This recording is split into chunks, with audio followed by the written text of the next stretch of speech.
Perspectiva Siglo XXI presenta un gran seminario profético, realista e imparcial,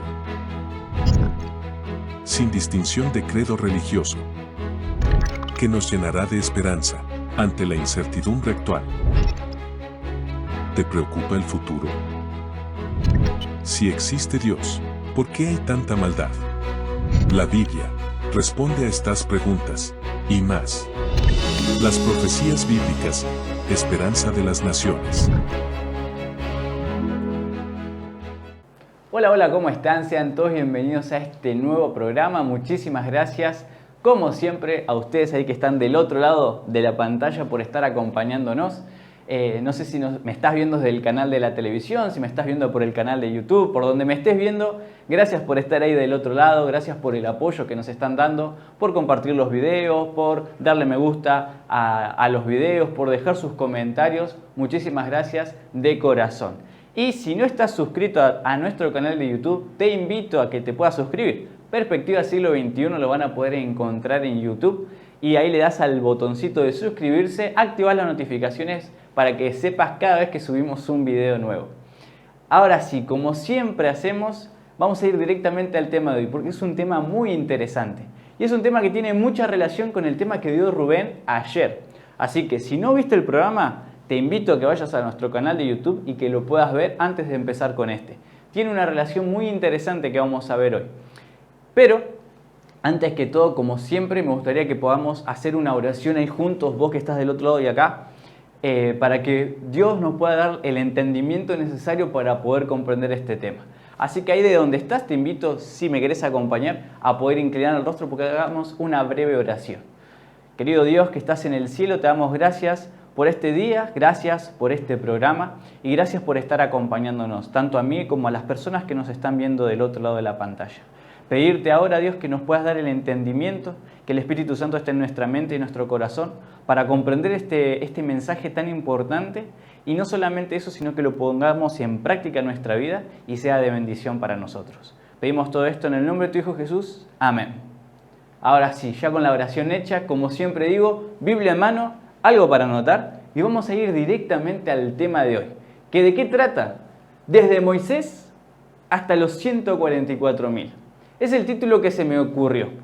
¿Por qué? Como repetí hace un ratito, si no viste el programa de Rubén, te invito a que lo vayas a ver porque va a tener una pequeña relación o una gran relación con el tema de hoy. Hoy vamos a ver un caso especial. Hoy vamos a adentrarnos un poquitito en la Biblia, vamos a ir al Antiguo Testamento principalmente y vamos a adentrarnos un poquitito en una historia, particularmente en una oración. Ya ahí ya estoy haciendo spoiler, pero vamos a entrar en una oración de cierta persona que, como ya pueden ver en el título, ya saben de quién vamos a hablar. Pero eso sí, vamos a ir a hablar de la experiencia de Moisés, partiendo de una base.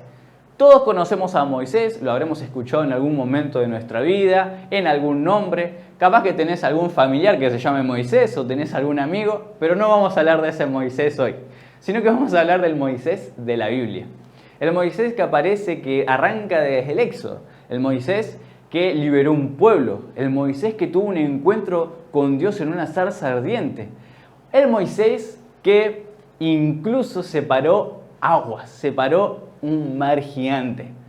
Cruzó todo un pueblo de millones de personas que eran esclavos por entre medio del mar, llevándole a la otra parte del mar y dejando que todo después esa ola gigante que estaban abiertas en dos como una puerta se cerraran cuando los siervos del faraón fueron al encuentro para poder apresar o para poder atrapar nuevamente a todos los esclavos en su momento, ¿no? Que era el pueblo de Israel, el pueblo de Dios. Moisés, el hombre conocido también como el libertador del pueblo de Dios, el hombre que junto con Aarón y junto con el poder de Dios desataron las 10 plagas de Egipto. Moisés, el hombre que subió hasta el monte Sinaí para poder recibir las tablas de los 10 mandamientos, las tablas de piedras, para después dársela a su pueblo. Ese hombre que condujo al pueblo de Dios por el medio del desierto durante muchísimos años para después descansar.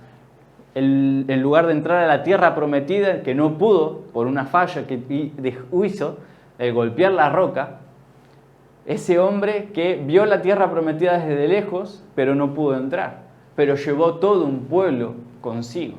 Ese hombre que decía que era tartamudo, que no podía porque era tartamudo, era lento para el habla, se trababa la lengua. Y aún así, Dios lo acompañó en cada momento, en cada palabra, en cada acción, en cada milagro, en cada momento de su vida. Incluso cuando estuvo caminando por el desierto, luego de salir de Egipto. Y justamente a ese es el momento donde vamos a ir. Vamos a conocer un poquitito de la historia de Moisés, de la experiencia que tuvo. Y después por qué hace una oración. Pero para empezar vamos a ir directamente a Hebreos. Hebreos capítulo 11, ahí te invito a que abras la Biblia, empieces a buscar Hebreos en el Nuevo Testamento. Hebreos capítulo 11, versículo 24 al 27 vamos a leer. Conocida también Hebreos 11 como la Galería de la Fe. Si nunca la leíste, te invito a que la leas. Es una galería preciosa. Es como una galería de arte, pero con la Galería de la Fe se llama. Con aquellas personas, algunas, porque hay varias personas que se destacan por su fe, pero algunas de las personas que fueron registradas por su fe, se destacaron por eso, por las acciones que tuvieron, las decisiones que tomaron. Todo guiados por la fe, obviamente, en Dios, ese Dios tan poderoso que tenemos. Te invito a que si nunca leíste la Galería de la Fe, que la leas. Es como ir a una galería de arte, pero viendo cada personaje y la distinción que tuvieron, el destacado que sobresale. Pero este destacado no por ellos, sino por la fe que tuvieron en Dios. Ahora sí, sin más vueltas, sin más preámbulo, vamos a ir al versículo. Capítulo 11, versículo 24 y 25 dice: por la fe Moisés, hecho ya grande, rehusó llamarse hijo de la hija de Faraón, escogiendo antes ser maltratado con el pueblo de Dios que gozar de los deleites temporales del pecado. Antes de avanzar con los siguientes versículos, vamos a analizar un poquitito este. Entonces, ¿por qué justamente esta parte elegí? ¿Por qué arranqué justamente del versículo 24 de la Galería de la Fe de Hebreos 11 en la historia de Moisés y empieza desde antes? Justamente porque quiero centrarme en la parte donde él ya es grande, ¿no? Moisés, por la fe hecho ya grande, rehusó a llamarse hijo de la hija de Faraón. Si no conoces mucho la historia de Moisés, en su tiempo en Egipto, hubo un momento que pidieron sacrificar a todos los niños menores de 2 años, y la madre de Moisés agarró y no quiso sacrificarlo, sino que lo puso en una cesta. Así, esto es un resumen súper rápido. Es como te lo resumo así nomás. Lo puso en una cesta y lo mandó en el agua, ¿no? Que vaya. Llegó hasta un lugar donde estaba la hija del faraón, que lo encontró y lo adoptó como su hijo, como su bebé. La hija del faraón hasta el momento no tenía ningún hijo. Entonces sería él el heredero de todo. Él sería el próximo faraón en ese caso, ¿no? También sabemos que Moisés tenía un hermanastro que se conoce, ¿no? El hijo del faraón. Pero en este caso, él rehusó a llamarse hijo de la hija del faraón. Y rehusarse a llamarse hijo de la hija del faraón es como rechazar todos los privilegios que habían hasta el momento. Pónganse a pensar que ser el hijo de la hija del faraón posiblemente llegase a ser el próximo faraón de Egipto y era el rey. O sea, en ese momento, para la época, el faraón de Egipto era considerado como un dios. O sea, era el elegido de Dios, ¿no? Los dioses que ellos creían. Pero estaban los dioses y estaba el faraón. Esa era la escala. Y Moisés tenía esa posibilidad. Si se quedaba en esa familia, era una familia real, o sea, era de riqueza. Tenían sus palacios, tenían sus esclavos, tenían sus riquezas, tenían sus pirámides, todas las construcciones que hacían. Era el mayor poder que había en el momento. Egipto en ese entonces era considerado como una potencia mundial. Lo que fue Babilonia después, más adelante, Egipto en ese preciso momento era considerado eso. O sea, era el mayor auge, podríamos decir. Lo mejor de lo mejor. O sea, la mejor situación económica que podía tener. Podría ser millonario, multimillonario, billonario Moisés. Pero Moisés, y esto es lo más loco, ¿no? Rehusó a llamarse, rehusó a todo eso. ¿Para qué? Y el 25 lo dice: escogiendo antes ser maltratado con el pueblo de Dios que gozar de los deleites temporales del pecado. ¿Por qué deleites temporales? Ya en estos programas, ya en este canal, en estos videos, muchísimas veces venimos hablando de que las cosas materiales son temporales. Y estoy seguro que vos los conocés a la perfección. No tengo que dar acá una explicación muy extensa de esto. Sabemos que las riquezas, el dinero, las mansiones, las propiedades, los autos que tengamos, los bienes materiales que tenemos, son temporales. Hoy están, mañana pueden que no. Hoy estamos, mañana puede que no. Hoy lo podemos disfrutar, mañana tal vez no. Y no estoy diciendo que no sea importante, porque es importante. Tampoco sirve vivir en la miseria, ¿no? Pero que no es lo principal. No es el foco principal de toda nuestra vida. Y Moisés lo tenía muy claro. Él tenía mayor poder económico que todos nosotros juntos que lo estamos viendo. O sea, el ser hijo de la hija del faraón era un privilegio muy grande. Y Moisés aún así lo rechazó.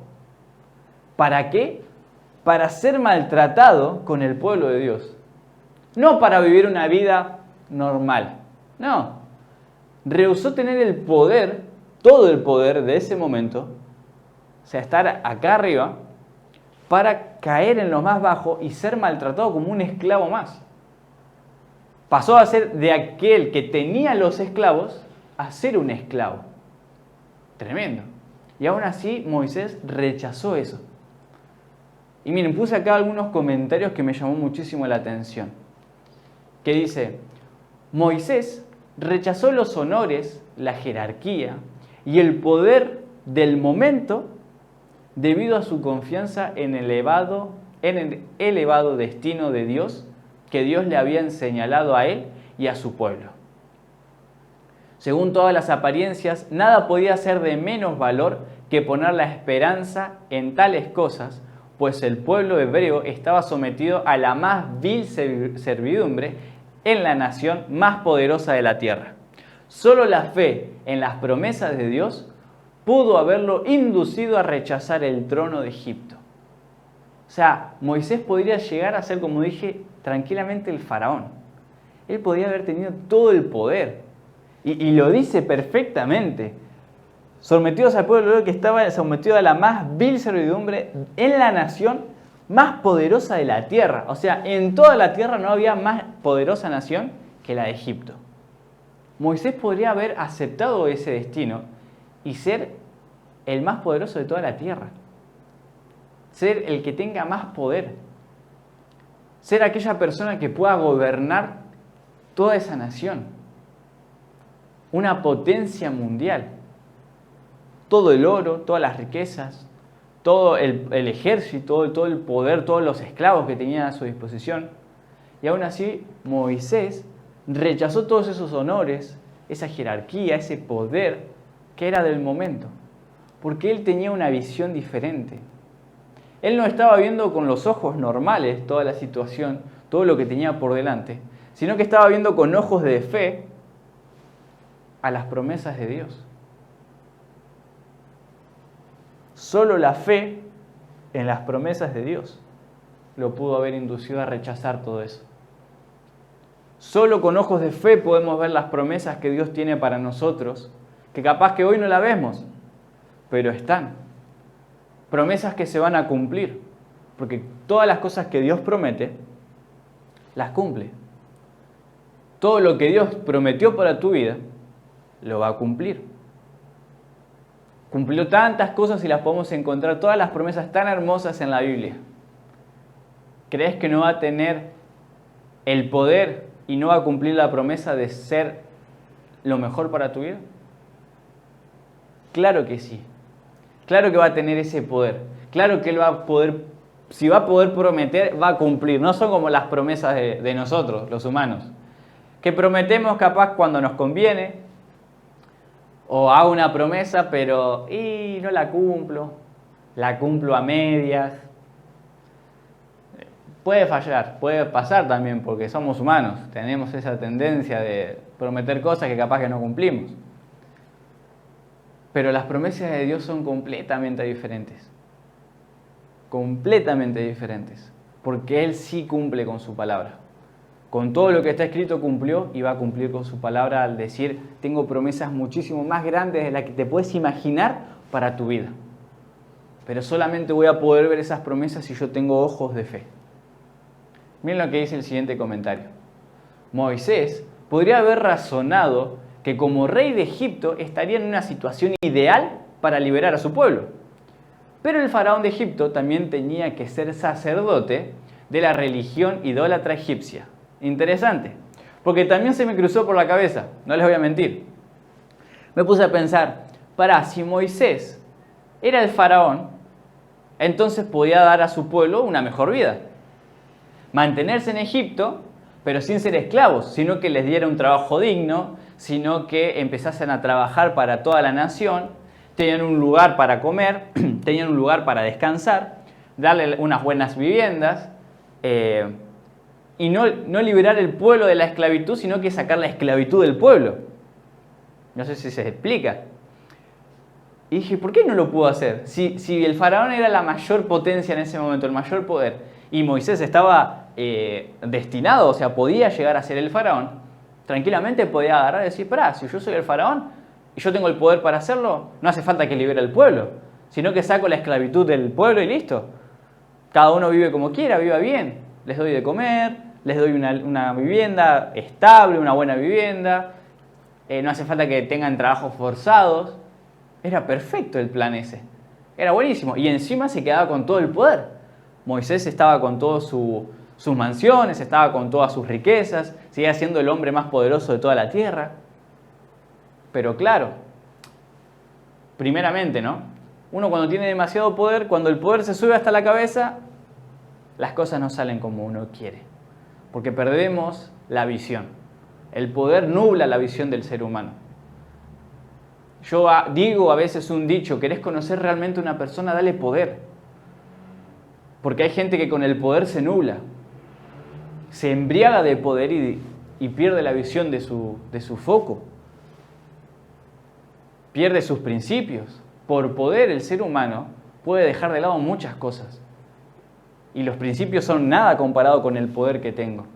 Hay muchos casos, muchos ejemplos, incluso presidentes, reyes, gente que ha llegado al poder de ciertas maneras y ha hecho desastres. Pero también la otra parte, la segunda parte, mejor dicho, es este detalle, que el faraón de Egipto también tenía que ser sacerdote de la religión idólatra egipcia. Entonces ya no podría estar sirviendo a Dios. Porque si yo soy faraón, significa que yo soy faraón de los dioses, de Ra en ese momento, el dios del sol, otro tipo de dioses, porque soy supuestamente el elegido de ellos. Entonces ahí está interesante, no se pueden servir a dos dioses, como dice la palabra de Dios, como dice la Biblia. Tenemos que elegir. Y era elegir entre el poder, ser faraón, pero servir a los demás dioses, porque al ser faraón automáticamente te transformabas y eras el sacerdote, también, como dice ahí, el sacerdote de esa religión, o servir al Dios Todopoderoso, el Dios verdadero, el Dios de Israel. El Dios que se le presentó a Moisés con una zarza ardiente que no se consumía. Y ahí Moisés tomó esa decisión de rechazar todo lo otro, todo el poder, para someterse a un pueblo esclavo, sufrir de esa manera y liberar a su pueblo, como era el plan que Dios quería. Y sigue diciendo los versículos 26 y 27. Teniendo por mayores riquezas el vituperio de Cristo que los tesoros de los egipcios, porque él tenía puesta la mirada en el galardón. Por la fe dejó a Egipto, no temiendo la ira del rey, porque se sostuvo como viendo al invisible. ¿Qué es el vituperio de Cristo acá? Otras traducciones lo traducen como el sacrificio que hizo Cristo, como el dolor, como el sacrificio, como esa angustia en el que, como Cristo se sacrificó por nosotros. Porque él no tenía esas riquezas egipcias, esos tesoros momentáneos, sino que él tenía en mente otra cosa, el vituperio de Cristo, Él tenía en mente la venida del Mesías, él tenía en mente a Dios, él tenía en mente las promesas que Dios tenía para su vida, para su pueblo, que era más importante.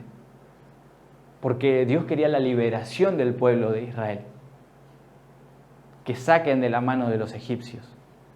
Y tenía puesta la mira en el galardón. ¿Qué es el galardón? Ya hemos hablado acá en el canal varias veces de la vista en la mira en el galardón, ¿no? Es ese tesoro, es la mayor promesa que pueda haber, la promesa que Dios te hace.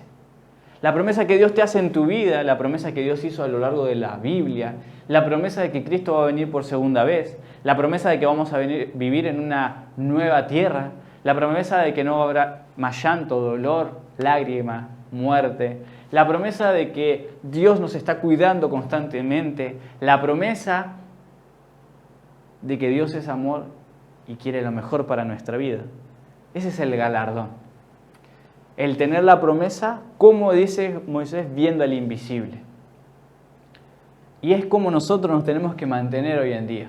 Tenemos que sostenernos, tenemos que mantenernos como viendo el invisible. Y el invisible no algo invisible, el invisible al invisible con mayúsculas, si pueden ver ahí en el versículo. Si lo pueden ver en sus Biblias, noten que dice invisible con mayúsculas. ¿Por qué? Es como estar viendo a Dios. No lo podemos ver a Dios hoy en día. Porque si vemos a Dios, morimos. O sea, es tanta la gloria, es tanta la perfección de Dios que nosotros, seres pecaminosos, moriremos en el acto. Moriremos ahí, instantáneamente. Incluso Moisés tuvo la oportunidad de poder ver, dicen los comentarios, parte de la espalda de Dios. ¿Y cómo volvió? Te invito ahí que vayas a leer en Éxodo la historia de cuando va a buscar los 10 mandamientos, cuando sube al monte. Y pasa ahí esos días hasta que vuelve a bajar. Obviamente encuentra al pueblo de Dios haciendo cualquier cosa, idolatrando a un becerro de oro. Pero lo importante acá es cómo vuelve, con el rostro iluminado, que incluso los seres humanos tuvieron miedo. El pueblo tuvo miedo cuando lo vio, porque estaba toda la gloria de Dios en su rostro, que claro, un simple pecador tiene miedo ante eso. O sea, solo Moisés con ver la espalda, se dice, o el hombro, la parte de atrás de Dios, brilló su rostro, brillaba. Esa es la gloria de Dios. Y así es como tenemos que mantenernos, como viendo al invisible. Con la mirada para la promesa futura, el galardón. ¿Cuál es ese galardón? La segunda venida, la tierra nueva. Nuestra transformación, una vida sin pecado, el vivir con Dios, el vivir con Cristo. Ese tiene que ser nuestro galardón. Así es como nos tenemos que mantener, como viendo el invisible. Miren lo que dice este comentario que es muy lindo. Moisés entendía la promesa del Mesías y se daba cuenta de que en la liberación del pueblo hebreo de Egipto estaba implicado más de lo que los israelitas o los egipcios podían comprender en ese tiempo. Tremendo. O sea, a pesar de toda la situación que estaba pasando, el pueblo egipcio diciendo vamos a perder todos nuestros esclavos, el pueblo de Israel contentos porque estaban viendo su liberación después de tantos años de esclavitud, el faraón viendo ira, supongo, porque viene quien fue su hermano en su momento para traicionarlo. Pero Moisés viendo no la situación, sino viendo de más. Él entendía y veía la promesa del Mesías, que iba a venir un Mesías a la tierra para morir por nosotros. Él se da cuenta que esa liberación era solamente la parte del momento, era momentánea, pero había algo más detrás de todo eso. Dice, vio a lo lejos, por fe, la venida de la simiente prometida de Abraham, por medio de la cual serían bendecidas todas las naciones. La simiente prometida de Abraham vio a Jesús, vio el sacrificio que hizo. Seguramente, ¿no? Yo estoy acá imaginando, déjenme imaginar un poco, habrá visto la segunda venida tal vez, nos habrá visto a nosotros ya como pueblo de Dios en el cielo, en la tierra nueva. Capaz que solamente vio, como dice ahí, vio la simiente prometida de Abraham, vio a Jesús, que iba a venir el Mesías, que venía a liberar el pueblo de Israel, que venía a liberar el pueblo de Dios, que vino a sacrificar a dar su vida, a sacrificarse a sí mismo por el pecado de cada uno de nosotros. Tal vez vio eso. Pero Moisés estaba viendo más. Es como un dicho que han dicho, lo escuché de mi abuelo, lo escuché de mi padre también. Estás viendo el árbol solamente, pero te estás perdiendo todo el bosque de detrás. Y sé que es difícil a veces poner la mirada un poquitito más lejos cuando tenemos tantos problemas de frente. Es tan grande el problema que incluso no podemos ni ver para los costados para poder ver qué hay más atrás. Es tan grande la pared que tenemos por delante que no hay ni siquiera un huequito, una ranura para poder al menos tener un poquito de esperanza y ver qué hay después de ese muro gigante, esa pared enorme. Y esa pared que puede ser que tengamos hoy en día delante son los problemas que tengas hoy. Que no sé cuáles son, vos los conoces perfectamente, sabés por lo que estás lidiando. Esa es tu para visualizarla de esa manera. Esa es la pared que tenemos por delante, que son deudas, enfermedades, problemas económicos, el no saber, bueno, acá en Argentina está muy complicada la situación económica y ya no se sabe si voy a poder comer el día de mañana. El que no saber cómo va la dirección de nuestro país, que los que están al poder toman decisiones bastante erradas y parece que el rumbo de toda la vida va en declive, va para lo malo, va al pozo. ¿Qué es esa pared que tenés por delante? ¿Qué es ese árbol que no te está permitiendo ver todo el bosque que hay por detrás? Y es momento de agarrar y sacar nuestros ojos, no literalmente, dejar de ver con nuestros ojos normales y empezar a ver con los ojos de la fe. Empezar a ver un poquitito más allá de toda la situación que está pasando.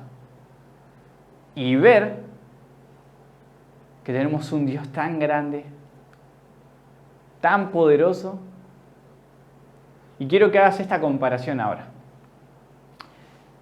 Ahí donde estás capaz, si querés, cerrar los ojos, o no hace falta. Pero quiero que visualices en algún momento, ahora cuando estás viendo acá el programa o después, que visualices tu problema y que visualices la grandeza de Dios. Y quiero que hagas ahí esa comparación y que me digas qué queda más grande y qué queda más pequeño. ¿Qué es más chiquitito? Y si capaz que vemos muy grande el problema, alejémonos un poco, cambiemos la perspectiva y veamos que incluso Dios es muchísimo más grande que todo eso. Que las promesas que Dios tiene para nosotros es muchísimo, pero muchísimo más grande que el problema que estamos viendo. Y tal vez solo nos enfocamos en el problema y perdemos la visión de todo lo que hay detrás. Tratemos de no hacer tanto foco en el problema, en el árbol, sino que movamos un poco la vista y veamos todo el bosque que hay detrás. Veamos todas las promesas que Dios tiene para nosotros. Así como Moisés tuvo esa mirada de fe, nosotros tengamos esa mirada de fe en nuestra vida, cada día. ¿Y qué fue lo que vio seguramente también, como lo repetí varias veces? La grandeza de Dios. O sea, obviamente eso es una pequeña ilustración simplemente. No se puede ni siquiera ilustrar la grandeza de Dios. Es imposible. Y acá es donde vamos a entrar en esa oración. La oración que tuvo Moisés, y esta la encontramos en el Salmos capítulo 90. Así que te invito a que ahora pasemos del Nuevo Testamento al Antiguo. Y es casi la mitad del Antiguo ahí. La mitad de la Biblia justo puede que caigas en el Salmo, en el capítulo Salmos. El libro, perdón, de Salmos. Capítulo 90. Así que ahí te doy unos segunditos para que lo busques. Salmos, capítulo 90, más o menos Antiguo Testamento. Vas abriendo ahí, ¡pup! Casi la mitad, es casi la mitad de la Biblia, ahí aparece Salmos. Y vamos a ir al versículo 1 y 2 al principio. Así que ya estás ahí con la Biblia, joya. Vamos a leer entonces. Señor, tú has sido nuestro refugio, generación tras generación. Desde antes que nacieran los montes y que crearas la tierra y el mundo, desde los tiempos antiguos y hasta los tiempos postreros, tú eres Dios. Como dije acá, Salmos 90 es la oración que hace Moisés, una oración. Una oración que quedó registrada casi como un poema. Una literatura muy linda que describe la oración de Moisés a Dios. Y ya arranca de una manera hermosa. Señor, tú has sido nuestro refugio generación tras generación. Moisés ya ve a Dios como su refugio. No como un Dios tirano, no como un Dios malo. Lo ve como el refugio que podemos tener. Y es ese Dios, el Dios que le está escribiendo Moisés, es el mismo Dios que tenemos hoy en día. Entonces, si Moisés lo veía como un refugio, ¿por qué no nosotros verlo también como un refugio? Como ese lugar seguro, ese lugar donde puedo acudir cuando me siento mal. Desde antes que nacieran los montes y creara la tierra y el mundo, desde los tiempos antiguos hasta los postreros, hasta los porvenir, tú eres Dios. Y no queda ahí, sigue diciendo el versículo 4 al 6, ahora vamos a pasar. 1000 años para ti son como el día de ayer, que ya pasó. Son como una vigilia de la noche. Arrasas a los mortales que son como un sueño. Nacen por la mañana como la hierba, que al amanecer brota y florece, y por la noche ya está marchita y seca. Así es nuestra vida. Lo que para Dios lo que para nosotros, quiero decir, son 1000 años, es como el día que ya pasó, dice Moisés. No es nada para Dios. Y tenemos que entender que tampoco nosotros, comparado con un Dios infinito, somos nada. Lo dice, somos como un sueño, como un abrir y cerrar de ojos. Nuestra vida es como un sueño, ¿no? Nacen por la mañana como la hierba que crece durante la mañana, que en el amanecer empieza a brotar y a fortalecerse toda nuestra vida, nuestro crecimiento, nuestros objetivos, nuestros sueños que se cumplen, nuestras metas, los logros que obtenemos, y que por la noche marchita y seca, que llega a un punto que nuestra vida se termina. Así es nuestra vida, nuestro tiempo, podríamos decir, para Dios. Pero aún así Dios nos cuida. Aún así Dios está en cada momento de nuestra vida. Aún así, a pesar de que somos seres finitos, somos de tiempo ilimitado, tenemos fecha de vencimiento, como se dice, Dios está ahí protegiéndonos en cada momento de nuestra vida. Un Dios tan grande, tan inmenso, un Dios que creó incluso los planetas, el universo, la vida misma, y aún así se preocupa por vos y por mí.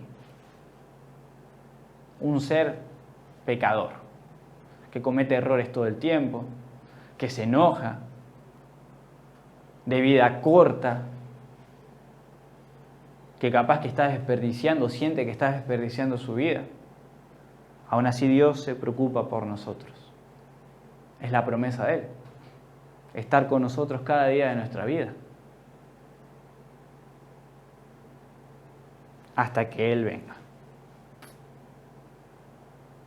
Miren qué tan insignificante, no en el mal sentido, puede llegar a ser nuestra vida.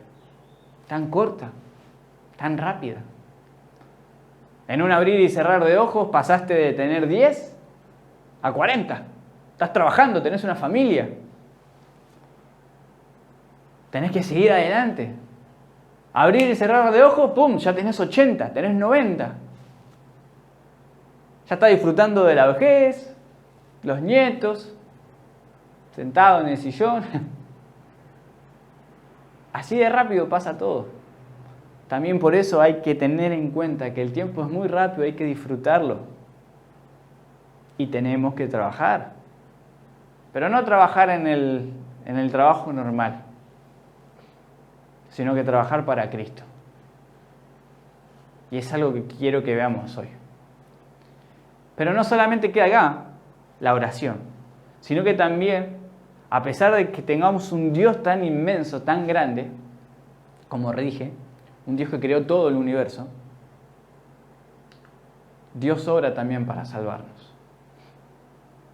Dios está ahí acompañándonos en cada momento. Lo repetí varias veces y lo dije para que quede claro. Hasta que no se te grabe en la mente, voy a seguir repitiéndolo. Dios está ahí obrando por cada uno de nosotros. Por vos, por mí, por cada persona que ve este video, por todas las personas en este mundo. Dios está ahí esperando que uno acepte para que Él obre en nosotros. Y miren lo que dice estos versículos, el 3, el 7 y el 8. Vuelves al hombre hasta ser quebrantado y dices, convertíos, hijos de los hombres. Porque con tu furor somos consumidos y con tu ira somos turbados. Pusiste nuestras maldades delante de ti, nuestros yerros a la luz de tu rostro. Tremendo. Yo estoy sorprendido por este salmo escrito ya hace muchísimo tiempo y aún así tiene una poesía tan hermosa. Vuelves a los hombres hasta ser quebrantados y dices, convertíos, hijos de los hombres.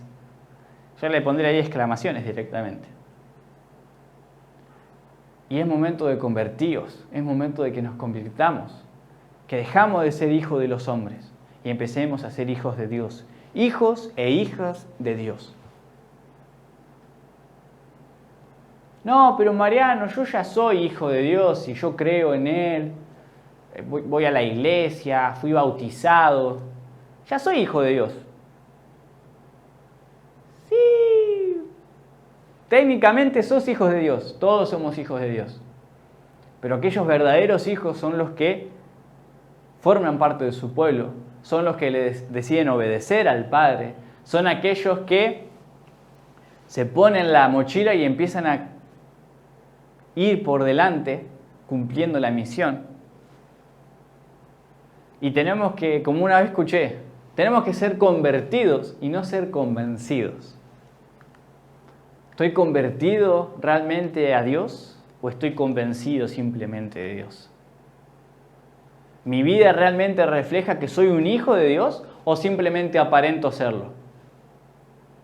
¿Soy un hijo de Dios cuando nadie me está viendo? ¿Soy un verdadero hijo de Dios cuando sé que estoy por hacer algo mal? La típica que se usa cuando estás en la oscuridad y nadie te ve y entras a sitios medios raros. ¿Sos un verdadero hijo de Dios cuando no estás con la gente que te reunís normalmente? Cuando te juntás con tu otro grupo de amigos que tal vez no compartan las mismas creencias religiosas. ¿O simplemente aparentás ser un hijo de Dios delante de los demás? El día que voy a la iglesia, bien vestidito, me comporto. Hola hermano, hola hermana, ¿cómo anda? Que Dios lo bendiga. Con tu Biblia bajo el brazo. Y vas. Pero se termina el día, ya nadie me ve, listo, hago lo que quiero. Y créame que yo mismo me estoy cuestionando todos los días si realmente soy un verdadero hijo de Dios. Y yo sé que hay veces que no lo soy. Soy humano, soy pecador, y vos también. Y tenemos que tener en cuenta que nuestro tiempo es corto. El tiempo pasa volando, literalmente. ¿No te das cuenta si ya se fue toda la vida? Miren lo que dice el Salmo, incluso el Salmo lo registra esto. Versículos 9 y 10. Porque todos nuestros días declinan a causa de tu ira. Acabamos nuestros años como un pensamiento. Los días de nuestra edad son 70 años. Y si en los más robustos son 80 años, con todo su fortaleza es molestia y trabajo, porque pronto pasan y volamos. Somos nada, un pensamiento. Hoy lo tenés, se desaparece en el segundo. Así es nuestra vida. Incluso me impresiona, hoy en día la tasa de vitalidad más o menos ronda en los 80 años, 70, 80, no pasa de eso. Y Moisés lo dice en el Salmo. O sea, acabamos nuestros años con un pensamiento. Los días de nuestra edad son de 70 años y incluso los más robustos, 80. Obviamente hay gente hoy en día que tiene más de 80 y largos, 90. Tremendo para aquellas personas que llegan a los 100 años y lo superan. Pero ¿qué quiere decir? Nuestra vida es corta, es un pensamiento. Literalmente es un chasquido de dedos y ya no está más. Hoy estamos, mañana no tenemos ni idea. Incluso hoy no sabes si vas a terminar el día. Dios quiera que sí. No te estoy anunciando la muerte. Espero que termines bien el día. Pero tengamos en cuenta que nuestra vida es muy corta. Todo el trabajo, todo lo que hacemos, está bien. Pero no desperdiciemos la parte de que somos hijos de Dios y tenemos que trabajar para Él. Y ahora voy con una pregunta que puede que no tenga nada que ver. ¿Quién conoce?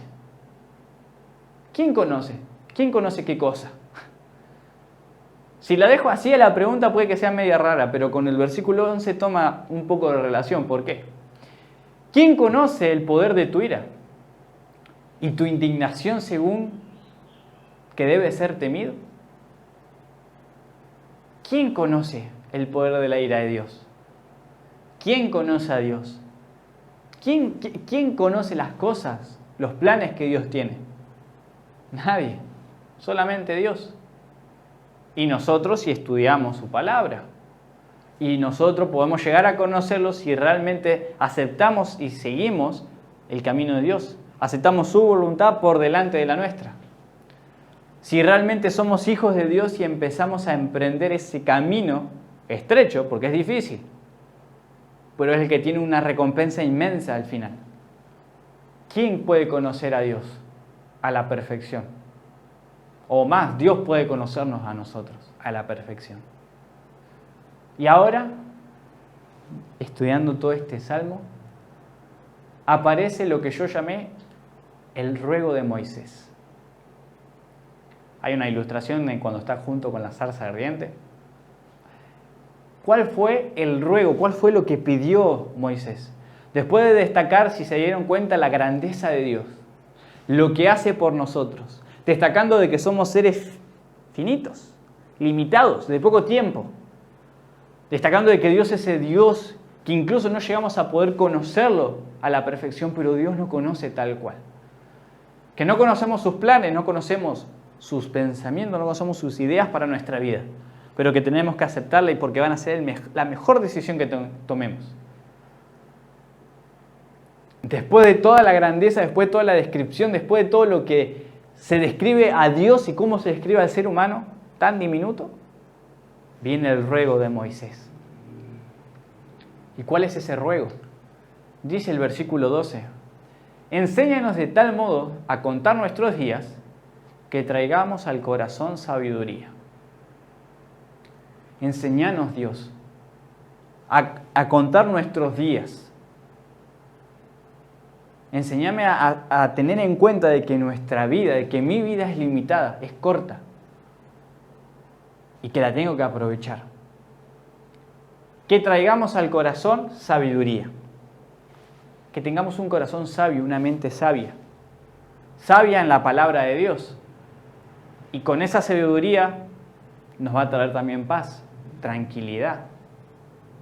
Vamos a poder ganarle a la depresión, a la ansiedad, al estrés, a esa pared gigante que vemos como problema que se va a reducir en polvito cuando veamos y tengamos un corazón con sabiduría. Veamos más allá de ese muro. Y quise agregar a este versículo un siguiente comentario. Solo Dios ve el fin desde el principio. Pero nosotros debiéramos orar en busca de la gracia necesaria para proceder como si viésemos ese fin. Necesitamos meditar en la brevedad de la vida para poder emplear sabiamente el tiempo que Dios nos concede. Y este comentario me encantó. Me encantó porque resume todo, literalmente. Solo Dios es aquel que ve desde el principio, desde el fin, desde el principio. Y nosotros tenemos que orar en busca de la gracia necesaria que Dios nos puede dar, para que también podamos proceder a ver como si viésemos ese fin. necesitamos meditar en la brevedad de nuestra vida, en lo corto que es nuestra vida, para así poder emplear sabiamente el tiempo que Dios nos concede.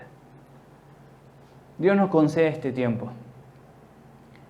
Y tenemos que meditar que ese tiempo para nosotros es corto, es muy corto.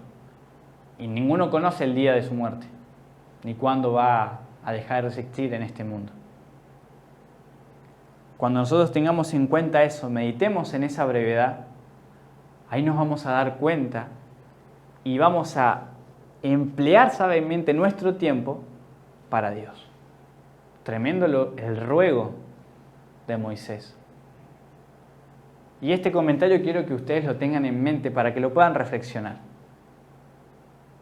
Ahora, si este fue el ruego de Moisés en su tiempo, que también obviamente aplica para nosotros, obviamente es lo que viene, nuestro ruego. ¿Cuál tiene que ser nuestro ruego?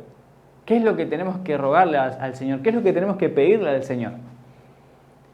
Qué curioso que los versículos 13 al 16 lo dicen, que dice así: Vuélvete, oh Jehová, ¿hasta cuándo? Y aplácate para con tus siervos. De manera, sácianos de tu misericordia, y cantaremos y nos alegraremos todos nuestros días. Y miren lo que dice el versículo 15 y 16. Alégranos conforme a los días que nos afligiste, y los años en que vivimos el mal. Aparezca en tus siervos tu obra y tu gloria sobre sus hijos. Literalmente parece que Moisés está escribiendo para nosotros. No, literalmente no. Moisés está escribiendo para nosotros, lo afirmo. Este salmo es una oración de Moisés incluso pidiendo por nosotros. ¿Porque acaso nosotros no somos los hijos de Dios? ¿No somos hijos de Dios? ¿Vos no sos hijo o hija de Dios? ¿Yo no soy hijo de Dios? Claro que sí. Y está pidiendo que tu gloria sobre sus hijos. Está pidiendo incluso para ese tiempo y para el tiempo de nosotros también está pidiendo. Porque también somos hijos de Dios. Tenemos que alegrarnos, que Dios nos dé la alegría a pesar de que estemos pasando por días malos. Por todos esos años que venimos viviendo capaz de maldad, de pecado. Que aparezca en nosotros esa obra, tu obra, la obra de Dios. Y volviendo al versículo anterior, que de mañana sácianos de tu misericordia. Pidamos al Señor misericordia todas las mañanas. Si Él está ahí esperando eso. Y cantaremos y nos alegraremos todos nuestros días. Y déjame decirte que cuando Dios empieza a actuar en tu vida, literalmente tus días parecen ser más alegres. No tengo ni idea de por qué. Bueno, sí, porque Dios está actuando. Porque estás permitiendo el Espíritu Santo en tu corazón, estás aceptando a Cristo en tu corazón y estás dejando que Dios guíe tu vida. Y cuando eso pasa, incluso parece que cantamos y nos alegramos de nuestros días. Gracias a Dios. Todo es siempre gracias a Él. Y pedir esto, pidamos misericordia al Señor, pidamos sabiduría al Señor, pidamos que en esos días malos que estamos pasando, capaz que hoy estás pasando un día mal, capaz que hoy te levantaste mal, tuviste un día muy mal, feo, y no quiero que lo termines así. Si hoy estás viendo, ahora hacé el pedido, decirle al Señor: Dios, estuve pasando un día horrible, pero no lo quiero terminar así. Quiero terminarlo de la mejor manera, quiero terminarlo alegre. Dame de tu gracia, dame de tu sabiduría, dame de tu misericordia. Haceme sentir tu amor. Para terminar alegre, para cantarte a vos. Para terminar cantando con alegría, con felicidad. De que tengo un Dios todopoderoso que incluso ningún problema que tenga se le compara. Y en el versículo 16, aparezca en tus siervos tu obra. Es la obra que tenemos por delante. Si se acuerdan, Rubén habló sobre los 144.000 y de la obra que tienen por delante. Y si nosotros queremos ser parte de ese grupo, si nosotros queremos formar parte del pueblo de Dios, tenemos que tener una obra, tenemos que cumplir con esa obra, con esa misión. Y es la obra de nuestras manos. Es lo que podemos hacer nosotros. Es lo que incluso tenemos el privilegio de completar la obra que Dios nos dejó. Tenemos ese hermoso privilegio. ¿Y lo vas a desperdiciar?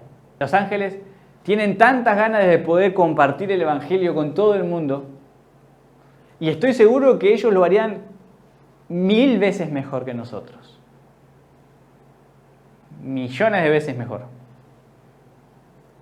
Pero nosotros tenemos esa oportunidad. Y no tenemos que desperdiciarla. Miren lo que dice el versículo 17. Sea la luz de Jehová, nuestro Dios, sobre nosotros. Y la obra de nuestras manos confirma sobre nosotros. Sí, la obra de nuestras manos confirma. Ahora te pregunto, ¿la obra que estás haciendo con tus manos está confirmando que Dios está sobre vos? ¿La obra que estás haciendo con tus manos está confirmando de que sos un hijo o una hija de Dios? ¿La obra que estás haciendo con tus manos está ayudando a compartir el Evangelio? ¿A completar la misión que tenemos? ¿A cumplir la obra tan grande que hay por delante? ¿Estás predicando el Evangelio? Y no digo de pararse adelante de mucha gente en alguna iglesia y predicar. Esa es una sola manera de predicar el Evangelio. ¿Estás usando tus dones que te dio Dios, el don natural que tenés, algo que ya vimos, para predicar el Evangelio? ¿Estás dejando tu vida al servicio de Dios? Y esto quiero que lo reflexiones bastante, y quiero que lo medites, y quiero que te hagas esta pregunta. La obra de tus manos, cambian nuestras por tuyas. La obra de tus manos está cumpliendo con la obra que Dios quiere para este mundo, la obra que Dios quiere para tu vida. Y así como nuestro tiempo es corto, así como nuestra vida es corta, así como es breve nuestro tiempo, hay algo y alguien que también en pronto y en breve va a volver. ¿Adivinen quién es? Miren lo que dice Apocalipsis 23:7. He aquí vengo pronto.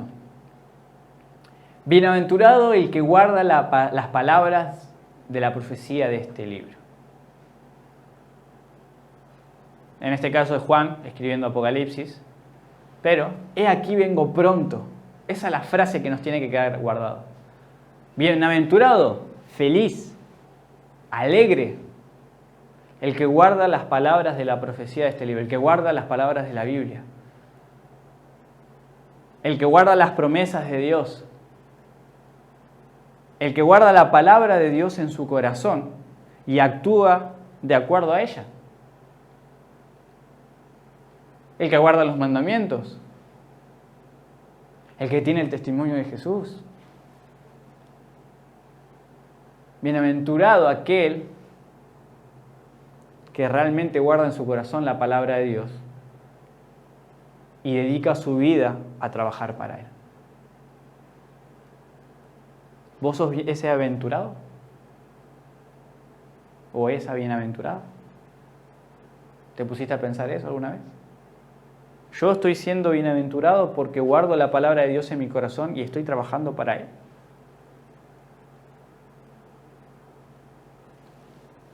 He aquí vengo pronto.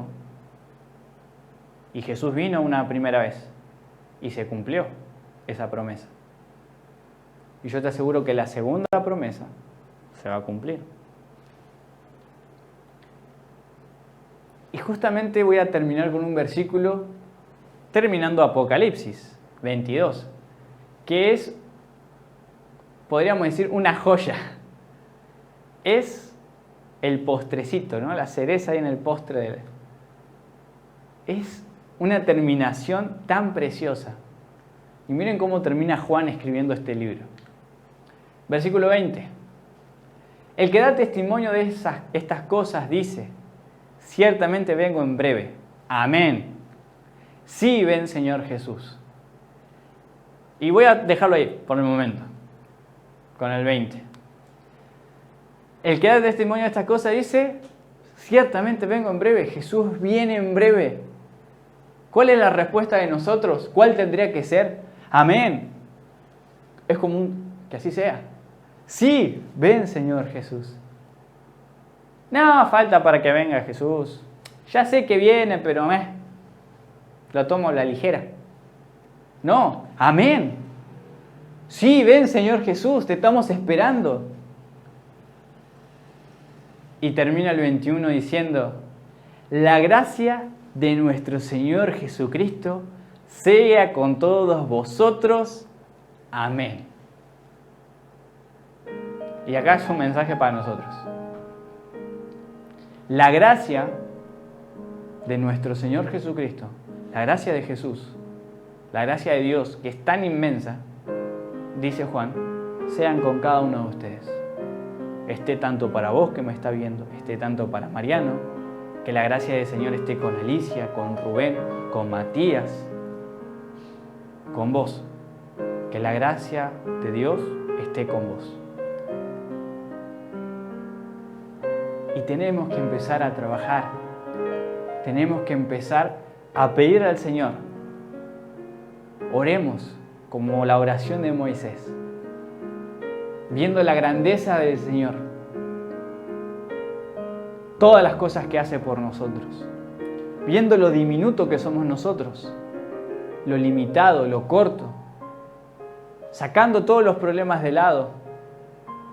No digo que hagamos de cuenta que no existan, porque existen los problemas, hay que enfrentarlos, pero que esos problemas no opaquen la visión más grande, que es el galardón, la recompensa final, la promesa que Dios tiene para nuestra vida. Y empecemos a que nuestra obra, que nuestras manos trabajen para poder cumplir con esa misión. Que tu vida no sea un me parezco a un hijo de Dios, sino que sea ser genuinamente un hijo de Dios y dedicar completamente al servicio de completar la misión que tenemos por delante. Que tu vida refleje que sos un hijo de Dios y que puedas tomar y levantarte y empezar a predicar. De la manera que tengas, de la manera que te salga, de la manera con los dones que estás utilizando. Y si no estás utilizando, empezá a utilizarlos. Utiliza tu vida para reflejar que sos un hijo de Dios y completar la misión que tenemos por delante. Dios nos va a estar acompañando en cada momento y que el ciertamente vengo en breve sea una respuesta natural de nosotros decir amén, sí, ven Señor Jesús, porque te aseguro que Él viene pronto.